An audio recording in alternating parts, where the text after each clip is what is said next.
I was scammed. I was scammed. Yes, I was. In fact, several times. To give you context of where, when and why I was scammed, I will tell a little of my biography, to back up my story. I will not anymore give more details in my story as long as it is clear and understood. For me, it really doesn't matter who am I, since I am not a public figure that you would be interested with, anyway, but I thought it is important in my story. I am a native of Bicol. Now, I am living here in Cavite. I spent my primary and secondary levels in my hometown. And I graduated college in the year 1998 as mechanical engineering student in Bicol University, Legazpi City. I became a mechanical engineer right after graduation when I passed the board examination for mechanical engineers. After graduation, I was able to work for 10 years here in the Philippines as application engineer and engineering services officer for a pump supplier and property management companies respectively before I worked abroad. That was from years 1999 to 2009. I was married to a lady who's also from Bicol last June 2005. I met her in Manila. She was from Kamalig, Albay. We were blessed with 2 daughters. They are now in high school. The eldest is in senior high school, grade 12, and the youngest is in junior high school, grade 9. I am happy that both of them are bright. They are both with high honors, the second grading period. Anyway, I worked as site mechanical engineer for several construction companies in abroad, particularly in Riyadh and Jeddah, Saudi Arabia, from 2009 to 2022. I was repatriated November 2022 because I suffered from stroke last May 2022. So, I was hospitalized there for 6 months prior to my repatriation. I was put with tracheostomy in the hospital as an aid in breathing and was repatriated with one. Just after touchdown, I was brought to a hospital in Rizal, the receiving hospital. Several tests were done before I was brought to Cavite because my family agreed that I will just be hospitalized in Cavite. We went to several hospitals in Cavite but no one accepted me to be their patient since they claimed that I should not be anymore hospitalized based on my medical records. So, I was rushed to my home, and I was just cared at home by my family with some guidance from a doctor on what to do while I was at home recovering. All I did was sleep, sit in the wheelchair, and surf the internet in my cell phone. During my hospitalization in Cavite, it was advised by my doctor on my first visit that my tracheostomy should be removed since it would just hinder my ability to speak, so removing my tracheostomy was immediately scheduled. In fact, it was scheduled on my next visit. Just a week later, the doctor said, my tracheostomy should have already been removed in the hospital in Saudi prior to my repatriation since the purpose of putting me one has already been done. And that's the best time it should be removed, also it was already safe to remove it. But it was removed around 2 months later of the scheduled date, sometime in January 2023 here at one of the hospitals in Cavite, due to some circumstances. I spent my Christmas 2022 still with tracheostomy in my neck.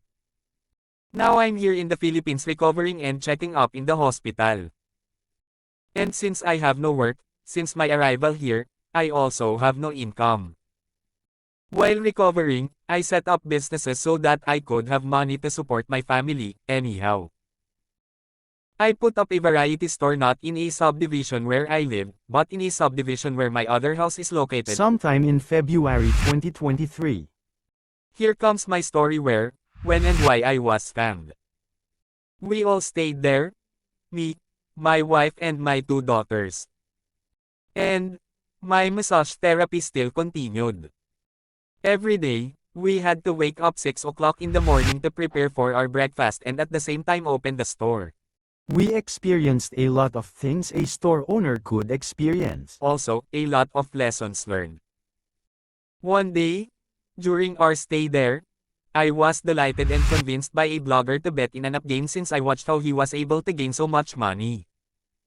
I immediately started playing and started with 30,000 initial load. At first, I already gained 300 pesos and still continue. In my excitement and amusement, I bet more and more bought been lost and sometimes win.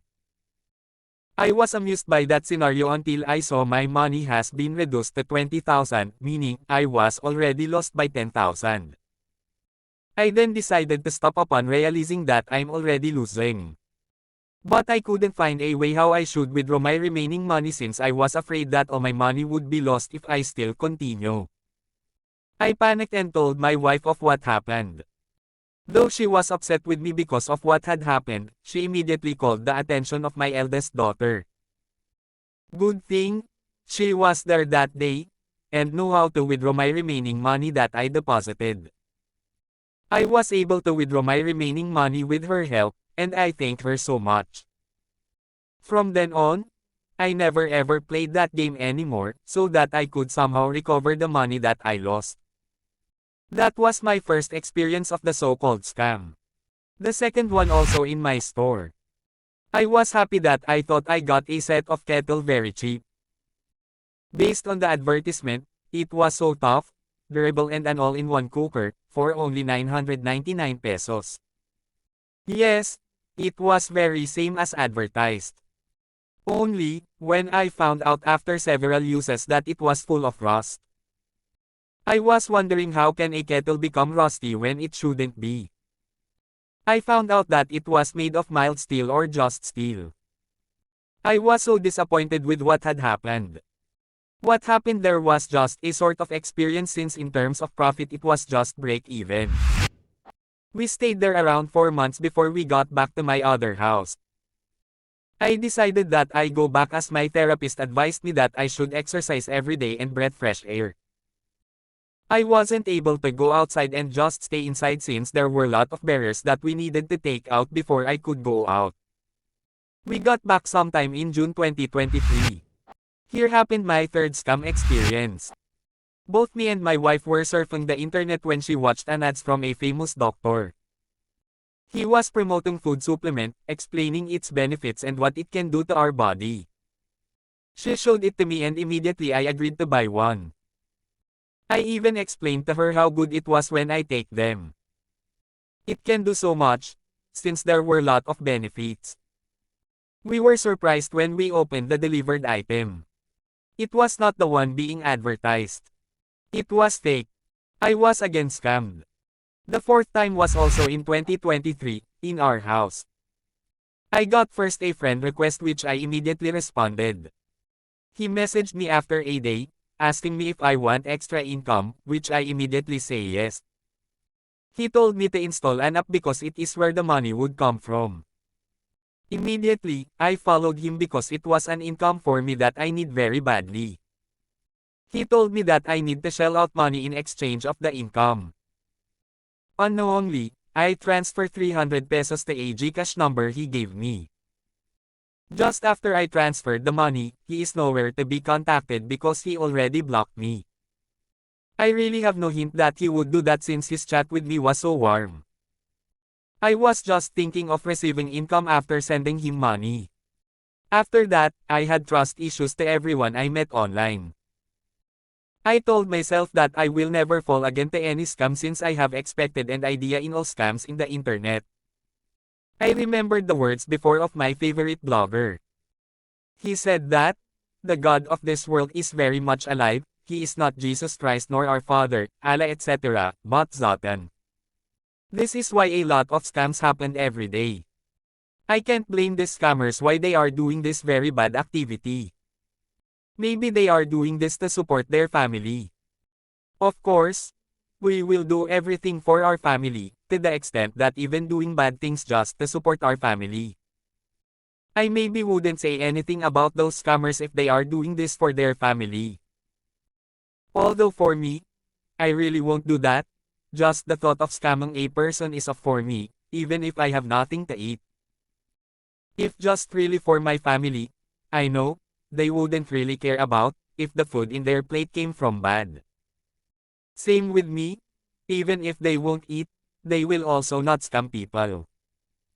But those who are scamming just to have money for good times, please stop doing so, since something very bad may happen in return, a bad karma. In doing bad things, they should already expect bad karma will happen to them sooner or later. Also, this is tantamount to life. Instead of doing so, might as well, change it to doing good, even if you gain just small. I'm sure, it is only at the start, and will grow bigger and bigger as time goes by. Doing bad things may gain big but it is not guaranteed to happen regularly. So, I encourage scammers to change for the better. Nobody knows your personal details since you're not yet caught. So change now before it's too late. Then came this latest scam that I experienced just this mid of March 2024. Someone messaged me in WhatsApp coming from a person not in my phone book. I told myself that it might be another scam. And she can never scam me. Message after message until she told me if I need extra income. I told myself that this is another scam. If yes, she told me, she needed some details about me, like name, cell phone number, GCash number, age, occupation, also asked me if I have Telegram account for the tasks that I need to do. I responded her with all the details that she wanted. She then added me in her Telegram. Then, she gave me 3 initial tasks that she said I just need to click the link and like the picture by clicking the like button. After I performed the given 3 tasks, she transferred me to another lady, say girl 2, that she said will process my payment which is equivalent to 50 pesos and will give me the remaining tasks. I was so happy when I received 50 pesos in my GCash account.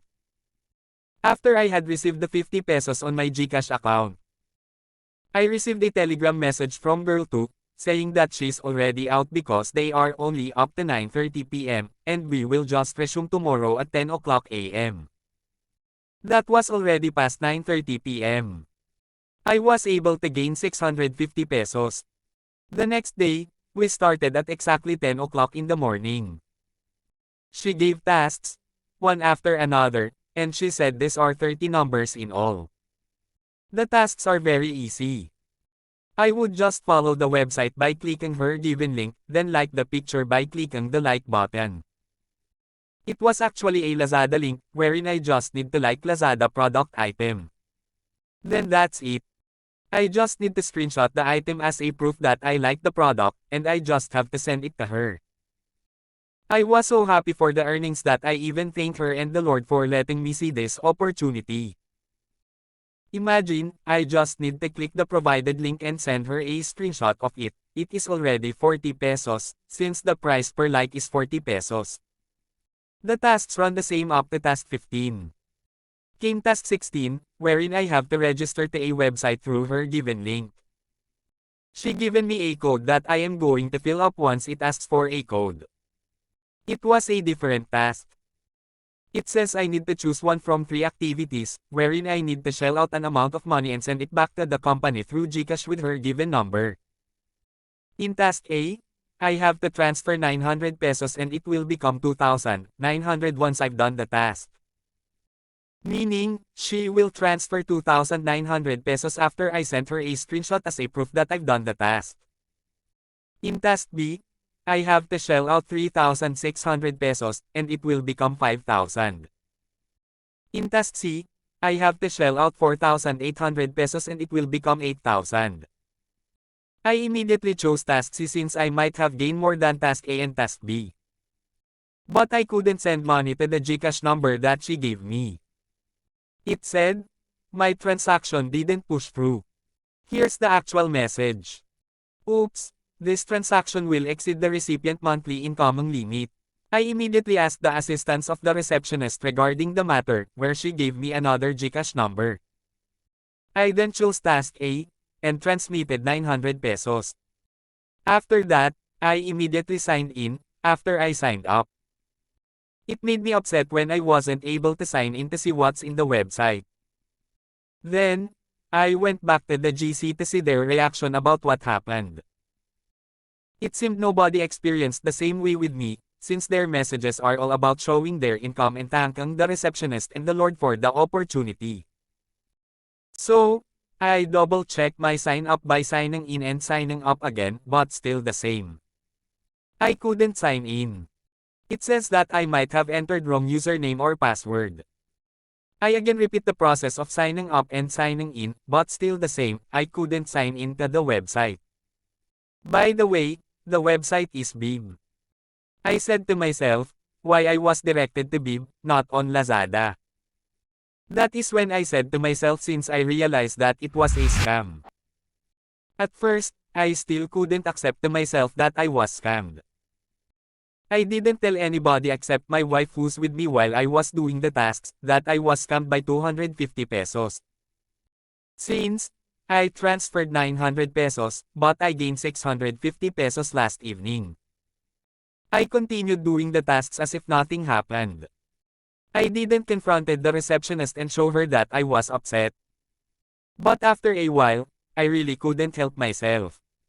I suddenly cried on top of my voice that my wife got nervous. I cried in frustration, not just on money. I was frustrated because I was hoping that it was an answered prayer. Since I always prayed to him to have income to support my family. But that was another scam. I was silent for around 30 minutes. I was really hurt. Variety of thoughts were lingering my mind. I was crying and saying what's next for me. I felt hopeless that I turned to my wife like a domesticated wild animal. I was so wild before, and suddenly became silent.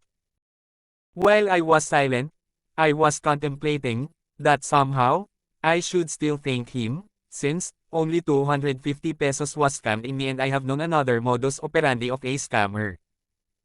I was comforted by my wife, then called my eldest daughter to tell her what happened. I also heard comforting words from my daughter. It somehow helped me, that made me regain my senses. I am now praying that I must not fall again into another scam, since I can easily detect scams and not. Those were really meant to happen to me, so that I would know how those scams work. So that I could immediately detect scams and not. Just this April 2024. While I was editing this video, I filed an emergency loan, amounting to 10,000 pesos, in a loan company, which has an advertisement claiming 0% interest. I immediately filed an emergency loan when I read 0% interest. I was thankful that I was immediately approved but was shocked when I received the invoice. The approval says, I have to pay a total of 2,529, since, in the invoice, I have to pay processing fee and DST of 200 pesos, SMS info fee of 49 pesos and interest fee of 280 pesos. A total of 2,529. and I have to pay this 2 weeks from now. Oh my god. The interest and the period were actually worse than a loan in 5/6. I already given you scenarios of where and when I was scammed. Now, why I was scammed. I was scammed with almost one same reason. That's because of my eagerness to earn that made me entertain even suspicious activity. In my need for an emergency loan, to fund for my daily expenses, I preferred 0% interest. Unknowingly, it was scam. This video was not meant to condemn those perpetrators, but to alarm everyone about these widespread scams in social media and or internet. To be alarmed and aware, so that they will not fall on scammers' tactics but be cautious about these unscrupulous activities of some unscrupulous individuals. You may also share your story in the comment section. Just don't mention your name and give complete details as long as it is clear and understood. This is to give hint and warning to those who loved surfing the internet that there were widespread scam going on in there of this kind. And if you have comments and or questions or suggestions, please also type them down in a comment section. I will try to answer them if I feel I need to disclose something. Thank you.